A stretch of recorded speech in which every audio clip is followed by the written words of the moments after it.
a very, very gray area in my mind. Of course, I want anything that can help a human being, and GLP-1 can help a human being. Therefore, it is in a category that is something that, I mean, I've prescribed GLP-1s to hundreds and hundreds of people for over a decade. I have a lot of experience with it, and I've seen the good and bad of it, which is the gray. People have been harmed by it that I've given it to, I never want to harm a human being. You know what I mean? This is the core of medicine to me, is first do no harm. This is the most important thing. We are lacking in a very thoughtful application of first doing no harm in many times in the healthcare system. A woman I gave a GLP-1 to almost immediately upon having their first injection started having severe abdominal pain, and they ended up having severe pancreatitis and almost died in the hospital for weeks. It was horrific. That's real. You say now, like, that's on the very edge of the curve over here. There's not,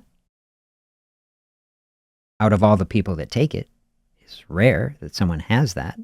Certainly less than 1% have such a severe outcome. This is one of the very worst outcomes. Other people have more mild versions of that, not so severe. And we flow out on the other side.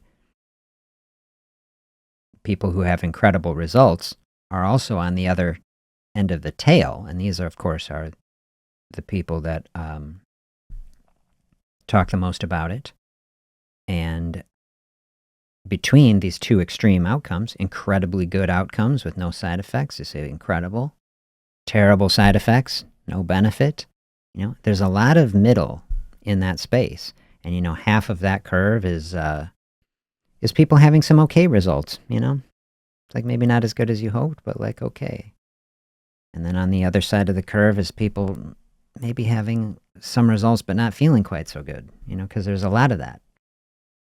It's affecting how our GI system is operating. And so when I look at that whole curve, I've had two people out of hundreds who have had severe pancreatitis from it. And I feel terrible about it. I'll just tell you, as a human being, to go through an experience, to meet with a patient, someone is coming to you for help, you're trying to help them in the greatest way that you can. You say, like, I want to give anyone anything that would help them. Say, I prescribe this medicine to you, you inject it into your body, and to have them almost die and have to come back after being through this horrific experience, you just say, sorry, really sorry about that. Feels pretty inadequate. I'll tell you, it feels pretty inadequate to just say sorry.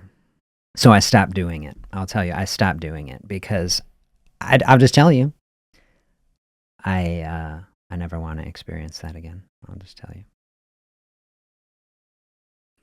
This is why I have dialed in on the natural processes so much. So I talk, I was having an ice water with a fellow doctor the other day. Say, have a drink. It was an ice water. And we're talking about it, and the experience of prescribing these things. And, they prescribe a lot of them. Most doctors do. Everybody does. I just had to stop because I just say, what is the way to move through a space that ensures that I never harm anyone again? You know what I mean? I never want to, like, I'm just going to do that. And I was proposing this with the doctor I was talking with, and they're like, yeah, but look at all the people that you're not helping by not doing it. And I'm like, but this is the ethical principle of first do no harm. Like, we have to start from a foundation where we don't harm anyone.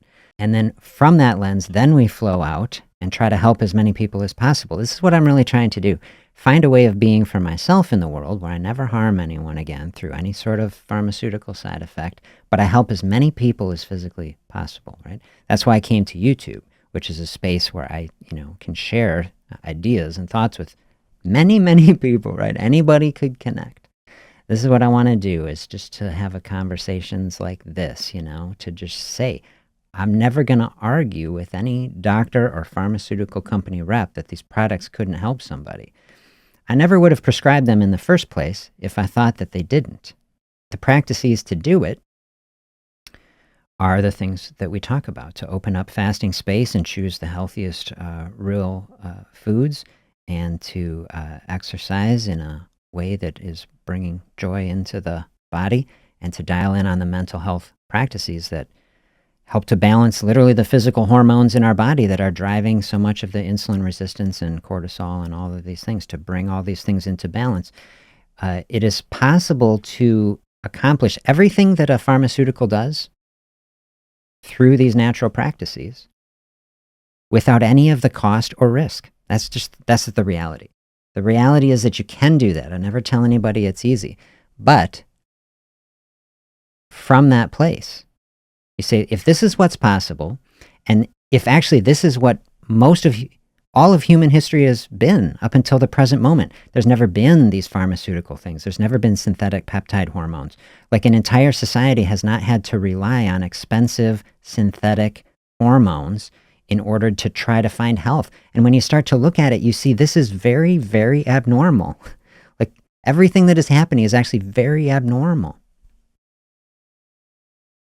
It's the deviation, as I see it, from the things that are normal. What is normal in human physiology is that, I mean, a human being, look at us, look at these things. It's mostly arms and legs, which move, right? This is a movement machine, this body. We are supposed to be active, and we are doers and movers and creators, right? So like the sedentary aspect of our society, we've tracked this, right? Out of the Industrial Revolution, the coming to form our entire society on the backs of the fossil fuels, right? So that we can just drive everywhere and everything does everything for us, right? There's certain benefits to that. But like we are having a way of being here that is very, very abnormal. We've designed our entire cities. It's hard to even get anywhere, like to get to food, to get our kids to places they need to go without even driving, so people don't walk. I mean, people used to walk, it's a thing that people used to did. We've created entire environments that make it difficult to be a healthy human being, It's not optimal, I will say that. And then across every domain, we can do that. Like, we say we have even a word now called organic food. Like we just go back 100 years, that nobody would understand what that meant. There was just food. Every human being that ever existed until just a generation or two ago, it's like you couldn't even not do it, The poorest people in the world, you see, if you got a food, you would know it's a real food, because what else could it be, See, across every domain, we see how abnormal the situation is. And then, of course, historically, a fasting space just be a normal part of being a human being. This would just happen. And then you go on the deeper level, and you start looking into it, and you realize, well, for thousands of years, people have looked to fasting as a health and healing practice, not as some sort of punishment, not as some sort of anything else other than as you start practicing it, as you start experiencing it, and you realize, like, you can feel better, like you can optimize your health. Physicians as far back as Hippocrates, like the first recorded observers, discuss, like, hey, this fasting is like incredible health benefits. So you put all these conversations together across all the domains of health and our way of being. It's very hard to come to that space then on a deep and profound level and say the answer and the response to all of this is to just continue stepping in all of this process, and we'll just give ourselves a shot, and then that's going to fix everything. It's like, do you see how broken it all is and dysfunctional? And do you see that the body itself is not broken? Do you see, as I'm laying this out, that the society is broken, that the dishealth, the disease is external to us, right? We are existing in this whole, we're floating in this soup of dysfunction. And we just absorb it into our being, and then that dysfunction is coming into the body, manifests as disease in the body. And so the path of healing from that is the path of like I was using the metaphor of the squash, right? It's got that thick skin to protect the interior of it, like where all the nutrients, the seeds, like the things that protect. We want that sort of idea to ourselves, right? The cocoon. We need a healing space. Fasting is a healing space, is one type of healing space where we're building a wall. We're cordoning off a piece of time where say I'm protecting myself. I'm completely insulating myself from all of these societal factors. We did the session on all the PFAS and nasty chemicals of industrial society that are wrecking our hormones and just damaging the body, leading to cancer and every horrific thing. Say, it's like for at least this period of time, got to dial in, got to change our relationship with food. Fasting is giving us space to get outside of it so that we can reflect on it. Right? Do you ever experience that you're in the moment of some situation? It's very hard to be objective. Maybe you're having an argument with somebody. You're angry, right? It's very hard to be objective and rational if you're in the middle of an argument, right? But you take a little space, right? You just let it breathe, like literally.